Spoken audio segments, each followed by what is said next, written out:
In the ancient land of Israel, during a time of great turmoil, two armies stood poised for battle. The Philistines and the Israelites faced each other across the valley of Elah, each waiting for the other to make the first move. Among the Philistines was a giant named Goliath, a warrior of immense size and strength, feared by all who saw him. Clad in bronze armor, with a javelin and a spear that seemed more fitting for a deity than a man, Goliath struck fear into the hearts of the Israelites.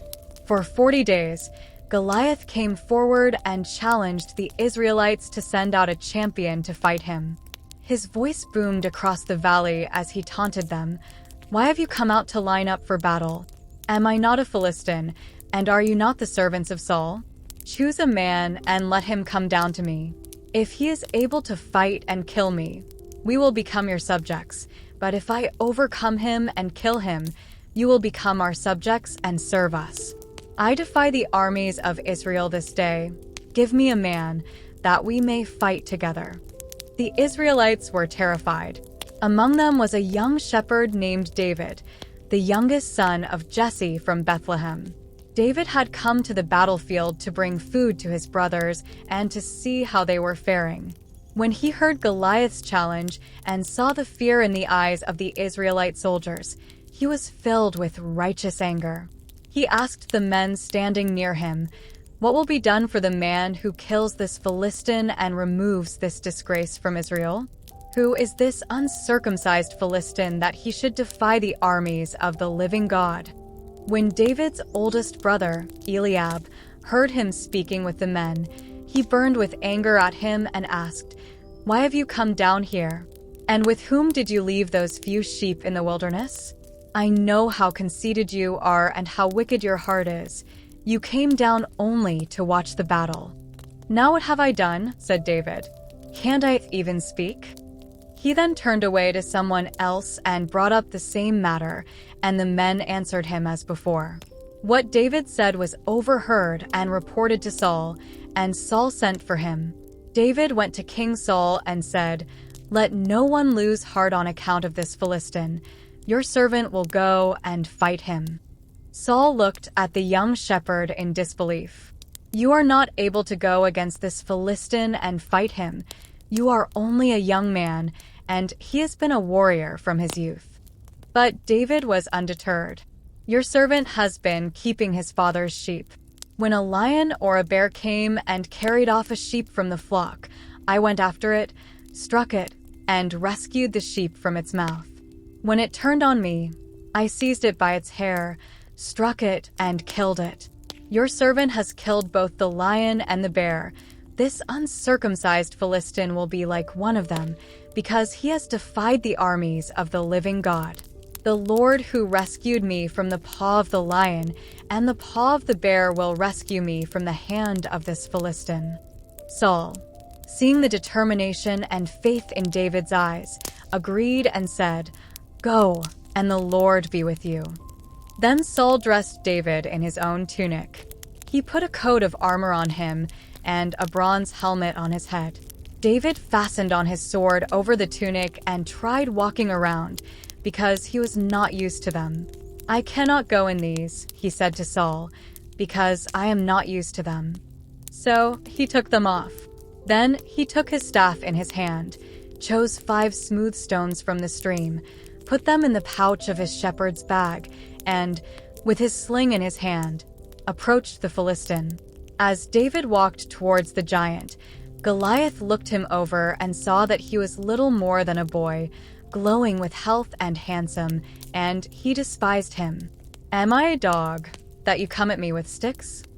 And the Philistine cursed David by his gods. "Come here," he said, "and I'll give your flesh to the birds and the wild animals." David said to the Philistine, "You come against me with sword and spear and javelin, but I come against you in the name of the Lord Almighty, the God of the armies of Israel, whom you have defied. This day the Lord will deliver you into my hands, and I'll strike you down and cut off your head. This very day I will give the carcasses of the Philistine army to the birds and the wild animals, and the whole world will know that there is a God in Israel." All those gathered here will know that it is not by sword or spear that the Lord saves, for the battle is the Lord's, and he will give all of you into our hands." As the Philistine moved closer to attack him, David ran quickly toward the battle line to meet him. Reaching into his bag and taking out a stone, he slung it and struck the Philistine on the forehead. The stone sank into his forehead, and he fell face down on the ground. So David triumphed over the Philistine with a sling and a stone. Without a sword in his hand, he struck down the Philistine and killed him. David ran and stood over him. He took hold of the Philistine's sword and drew it from the sheath. After he killed him, he cut off his head with the sword. When the Philistines saw that their hero was dead, they turned and ran. The men of Israel and Judah surged forward with a shout and pursued the Philistines to the entrance of Gath and to the gates of Ekron. Their dead were strewn along the Sharaim road to Gath and Ekron. When the Israelites returned from chasing the Philistines, they plundered their camp. David took the Philistines' head and brought it to Jerusalem. He put the Philistines' weapons in his own tent. Saul watched David going out to meet the Philistine. He said to Abner, commander of the army, "Abner, whose son is that young man?" Abner replied, "As surely as you live, your majesty, I don't know." The king said, "Find out whose son this young man is." As soon as David returned from killing the Philistine, Abner took him and brought him before Saul, with David still holding the Philistine's head. "Whose son are you, young man?" Saul asked him. David said, "I am the son of your servant Jesse of Bethlehem." From that day forward, David was known as a hero in Israel, a young shepherd who, with faith and courage, defeated a giant and changed the course of history. His victory over Goliath became a testament to the power of faith and the belief that with God, all things are possible. David's journey to the battlefield was marked by a series of profound experiences that shaped his faith and courage. As he tended to his father's sheep, he spent countless hours in solitude, meditating on the nature of God and composing songs of praise. These moments of reflection and communion with God fortified his spirit and deepened his trust in the divine. One day, while David was watching over the flock, he heard a distant roar. He looked up and saw a lion stalking one of the sheep. Without hesitation, David grabbed his sling and a stone and ran toward the lion.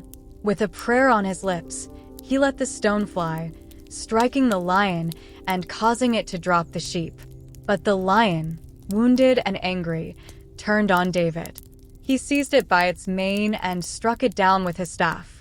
This victory over the lion was not just a physical triumph, but a spiritual one, reinforcing David's belief that God was with him. A similar encounter happened with the bear. When the bear tried to snatch a lamb from the flock, David once again acted with bravery and faith, defeating the beast with his sling and staff. These experiences taught him that size and strength were no match for the power of God. It was this unshakable faith that propelled him to face Goliath without fear. On the day he arrived at the battlefield, David was shocked to see the fear and despair among the Israelite soldiers. His brothers, who had been fighting under King Saul, were also terrified of Goliath. When David expressed his willingness to fight the giant, they mocked him, reminding him of his place as a shepherd and questioning his motives.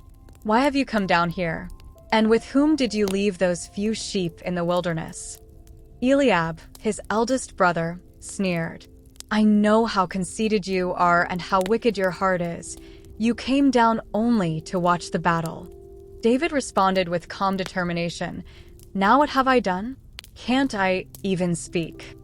He turned away from his brother and continued to ask the other soldiers about the reward for defeating Goliath. His words reached King Saul, who summoned him. In the king's tent, David stood before Saul and repeated his offer to fight Goliath. Saul, seeing the earnestness in David's eyes, was still doubtful. "You are not able to go against this Philistine and fight him. You are only a young man, and he has been a warrior from his youth." But David recounted his past victories over the lion and the bear, crediting God for his success. "The Lord who rescued me from the paw of the lion and the paw of the bear will rescue me from the hand of this Philistine." Saul, moved by David's faith, finally consented. He offered David his own armor, but the young shepherd found it cumbersome and restrictive. Instead, David chose to face Goliath with the tools he knew best: his staff, sling, and 5 smooth stones from a nearby stream. As David approached the battlefield, Goliath's massive form loomed large. The giant laughed when he saw the young shepherd boy. "Am I a dog that you come at me with sticks?" he roared. "Come here, and I'll give your flesh to the birds and the wild animals." David, undeterred, replied with unwavering confidence, "You come against me with sword and spear and javelin, but I come against you in the name of the Lord Almighty, the God of the armies of Israel, whom you have defied. This day the Lord will deliver you into my hands, and I'll strike you down and cut off your head.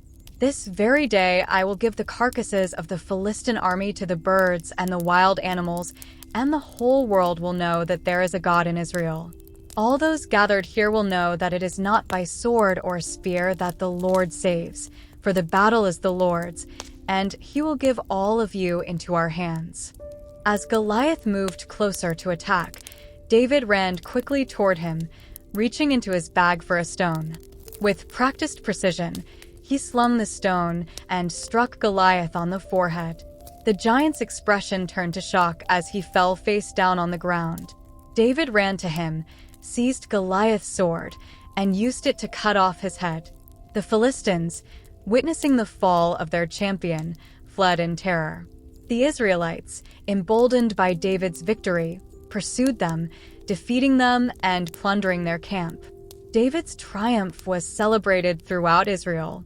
He brought Goliath's head to Jerusalem and kept the giant's weapons as trophies of God's deliverance.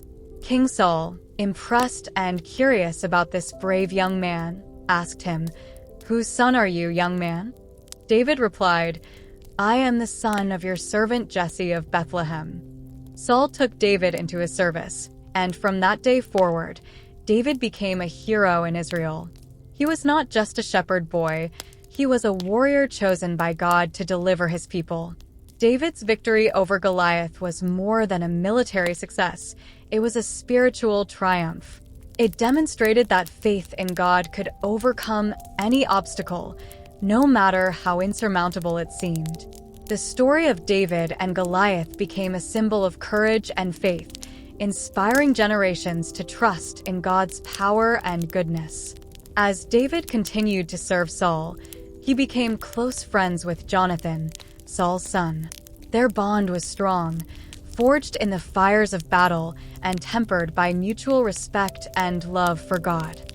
Jonathan, recognizing David's divine favor, gave him his own robe, tunic, sword, bow, and belt, signifying his support and loyalty.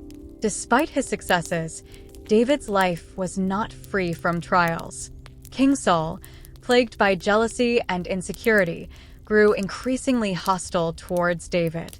He saw David as a threat to his throne and sought to kill him.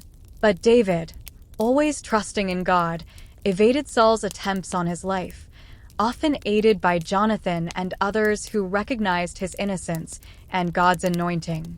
David's faith was his anchor during these tumultuous times.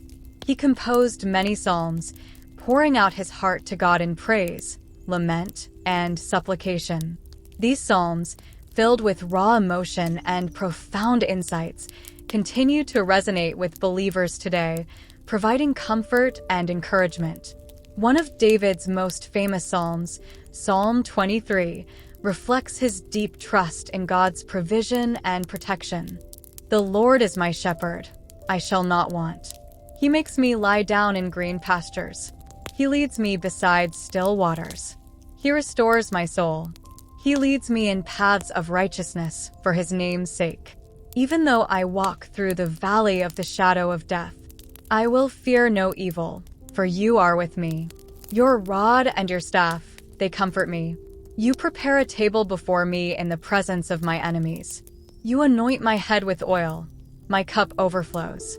Surely goodness and mercy shall follow me all the days of my life, and I shall dwell in the house of the Lord forever. David's journey from shepherd to king was fraught with challenges, but his unwavering faith in God saw him through every trial. His victory over Goliath was just the beginning of a life marked by divine favor and incredible accomplishments. David became a beloved king of Israel, known for his heart after God and his legacy of faith.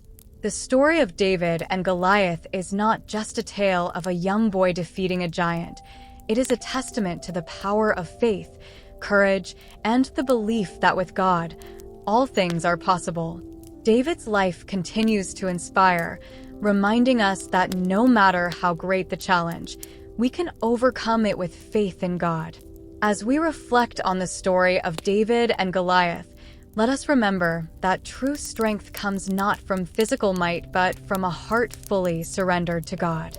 David's courage was rooted in his relationship with the Almighty, and his victory was a manifestation of God's power working through him. In our own lives, we too can face our giants with confidence, knowing that with God by our side, we are never alone. And so, the legacy of David and Goliath lives on, a timeless story of faith, courage, and the triumph of good over evil.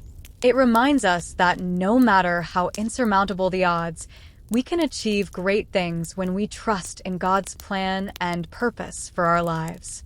May we all draw inspiration from David's example and face our own challenges with the same unwavering faith and determination.